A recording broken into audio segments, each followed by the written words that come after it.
This is episode number 225 of the Middle Country Public Library podcast, coming to you from Podfest 2022 in Orlando, Florida. I'm Sal DiVincenzo, here with my fabulous colleagues Sarah Fade. Hello. And Nicole Rambo. Hello. So how you ladies doing? Good. Good. All right. We are here at Podfest to get the inside scoop on all the wonderful things that are happening in podcasting so we can bring it back to you. This is our first time back since 2020. Yeah. We kind of ran we were on the edge of that wave. We kind of like ushered the wave in. That flight coming back, looking back, a little rough. Yeah, it was a little rough. There was one person on there that had COVID. At least one. Yeah, someone did, yes. Yeah. So we're back in person, and it's nice to be back to see some familiar faces here presenting, and also to, like I said, get some great information on resources that we can bring back to you. You know, COVID did slow some things down with our plans for our makerspace, for our media studio in the Center East building. Those plans are slowly coming to fruition and completion. So hopefully by the end of the summer, we'll have some nice announcements to make regarding resources that patrons can use to perhaps do their own podcasts. Right? Or video or something like that. Yeah.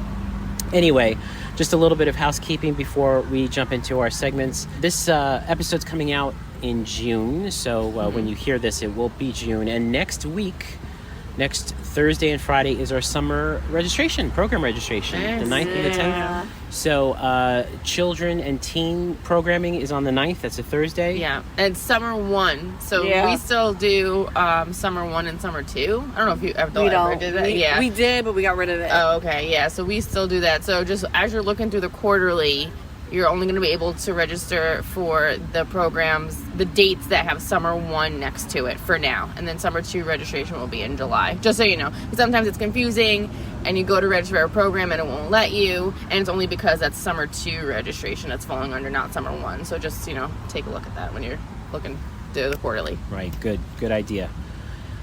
So that happens next week. So if you have a Middle Country card, you can sign up.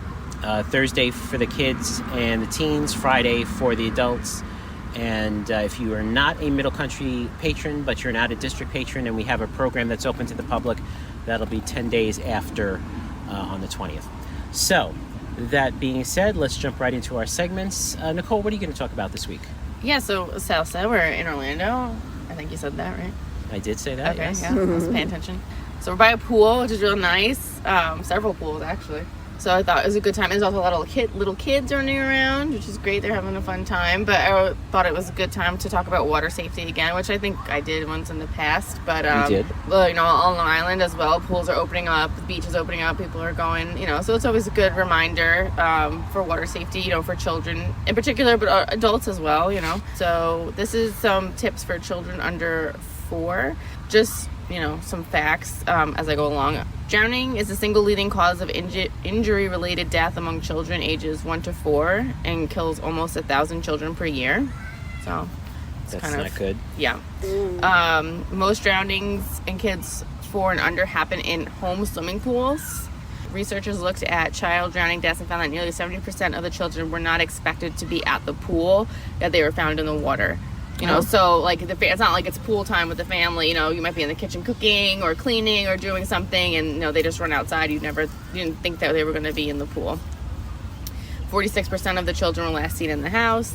So it's just some of the tips are when children are expected to be in and around water, close attentive supervision is most effective at preventing drowning. When children are not expected to be in and around water, four-sided fencing is the most effective strategy to prevent drowning. I thought there was a law. There's a law in Brookhaven and in Riverhead, yes. Yes. Child-proof doors to the home so that determined little hands can't open them.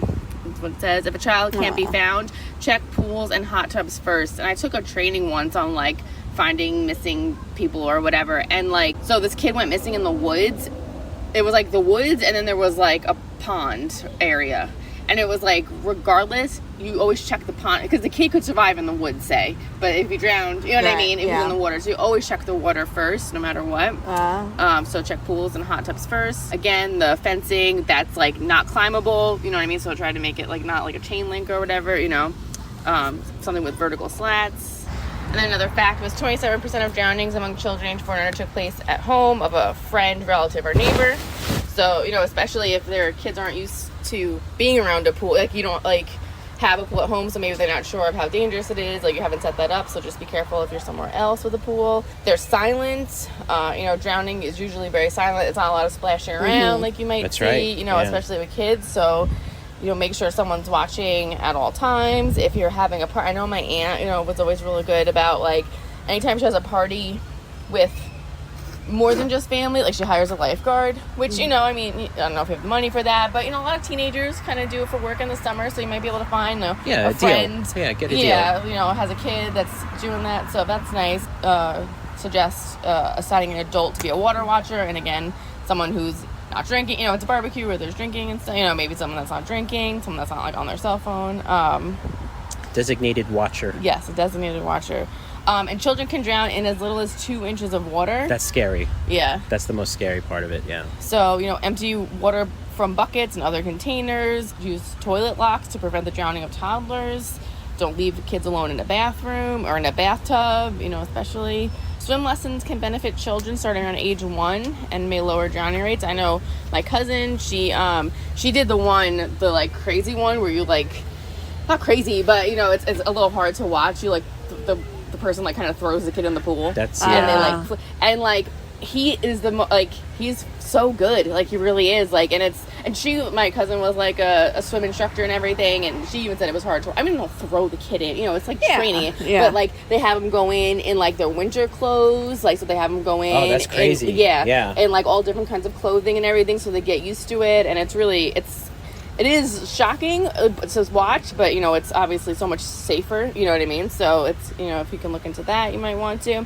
So there's some of the big ones, you know, especially for pool safety. And then there was another one for beach safety, you know, and this is even just being out in the sun. So they recommend, like, having the appropriate apparel, especially for babies, and their skin's so sensitive, you know, so make sure they have the UV protected stuff on, a ton of sunblock, evenly distributed, you know, sometimes you like miss a spot that look like little zebras, you know, so make sure you have the right amount of sunblock and you put it on right, and just checking the beach conditions, like riptides and strong currents and stuff, they get adults. That's why I won't go to the beach. Oh, really? Yeah, that scares me. Oh, yeah, no, like, you just have to watch, you know, and make sure there's always a lifeguard on duty and stuff, and just find my body on Nantucket or something like that, and just, you know, be careful. So those are just some of the tips from there's a doctor, a pediatrician. Yeah, great. So it's some water safety. Excellent. Yeah. And we'll put those in the show notes. Thank you, Nicole. Sarah, we're in Florida. Yes. What do you want to talk about? Well, I will talk about some Florida facts from Culturegrams. Oh, nice. Cool. Culturegrams, yeah. So Florida is known as the Sunshine State. And although it's raining right now. Yeah. Did you can you guess what year it was established? Oh, I just bought a hoodie that has the year. Is it 1854 or 1845? 1845. Yeah. Nice. Okay, so these are some fun facts, Eddie. Not so fun, but more people are killed by lightning in Florida than in any other U.S. state. Standing under a cabana, Yeah. All right. Nice. Gatorade was originally developed by researchers at the University of Florida for its athletic teams. Yeah, go Gators. Guess how many species of mosquitoes live in Florida? a million. That's a lot. Like 860. 80. 8 up. All right. Yeah. Florida had the biggest bald eagle nest in the U.S. Maybe that was the bird you saw the other day. Remember, you're like, what's that big bird? Yeah, it was really high in the sky. And I was like, it's a bird. Yeah.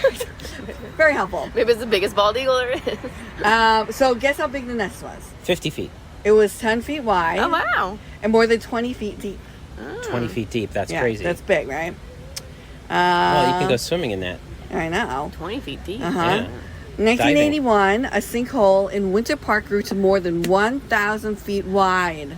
Wow. Yeah, they do have sinkholes here. Yeah, when it sunk, it took a house, part of the neighborhood pool, and several cars with it. Wow. Yeah. Yes. Well, the water table is like really, like, we could probably start digging here. The water will come up.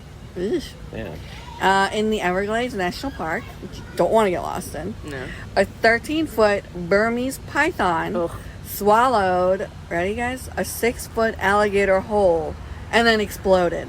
Oh my god. and then exploded. Because the alligator probably opened its mouth. What about those lizards over there? We have some lizards. We have 2 lizards have just come into the studio here. This. Sarah's favorite. I love the. Oh, it's got a flap. It's got a flap. One of the ones from one of Jurassic the ones. Park. Yeah, But a baby one. Yeah. It's that's very cool. Can I fit that being in A my baby mouth? blue. Right? Isn't it named Blue in Jurassic Park? Yeah. That's not those. Blue is the Velociraptor. Velociraptor. Oh. That's something else. Oh. Everybody can not see what we're seeing, but there is a lizard who popped its head up here and is listening to us record the podcast this week. Yeah. So we have 2 listeners. Yay! Yeah. Give us your notes at the end, Lizard. So I'm sure everyone might know this. I'm not good with state capitals, but the capital of Florida is not Orlando. No, it's Mickey Mouse. No, would Tallahassee. Okay, Sal. It's for the listeners, but the population is 21,781,128 people. All right. Wow. It's a lot, and Florida is 65,758 square miles. Nice. All right. Yeah, there's some fun facts that when you go to Florida on your vacation, you can Right. just say this Yeah. to people, and they'll be like, okay. And Very that database impressed that at you your trivia. used was It's ProQuest Culturegrams. Culturegrams, which is one of my favorite databases that we have here at the library. Yeah, Yeah, so- it's a great one. And Yeah. it's good because they have like adult stuff, they have like a little bit higher level stuff, and they have really good kid stuff. So Exactly. yeah. And stuff on international. All the countries are in there. So. And I think it has a food. Hold on. yep, they do. Does Hold have on. a food resource component to it. Yeah, but Not not this a one. DoorDash Recipes. component. Ready? Recipes. Oh, Florida recipes? So ready? This is what they think you should make when in Florida. Spicy Cuban chicken. All right. Nice. It sounds delicious. Key lime pie. Okay. Of course. Okay. And Any that's it. orange? Oh no, And orange that's it. related. Orange juice. I've been drinking tons and tons of orange. That's Yeah. right. Yeah. Orange juice, yes. The fried So- chicken's been pretty good here. So, I wouldn't know. yeah. It's all good. So that's it. Very good. Thank you, Sarah. You're welcome. And wow, that lizard just jumped away. Oh, there he is. Okay. Ooh, he's a big one. Anyway, Sarah's going to take a picture of it. Maybe we could put it in the show notes. There she goes. Anyway, that's it for this episode. If you want to listen to older episodes or read our show notes, visit our website, mcplpodcast.com. Email us, podcast@mcplibrary.org. And if you're listening on YouTube, you know what to do. Hit that like button. Hit that subscribe button. We'd love to get 1,000 subscribers by, let's say, Labor Day weekend. So we're recording this Memorial Day weekend, so we have the whole summer to get up to our 1,000 subscribers. And I'm sure that something special will happen if we do that. And YouTube will give us an award of some sort. Probably not. Anyway, they send you a little card in the mail. Yeah. Yeah, so if you can do that, we'd greatly appreciate it. So thank you again for listening. For Sarah Fade and Nicole Rambo, I'm Sal DiVincenzo. We'll see you on the next show.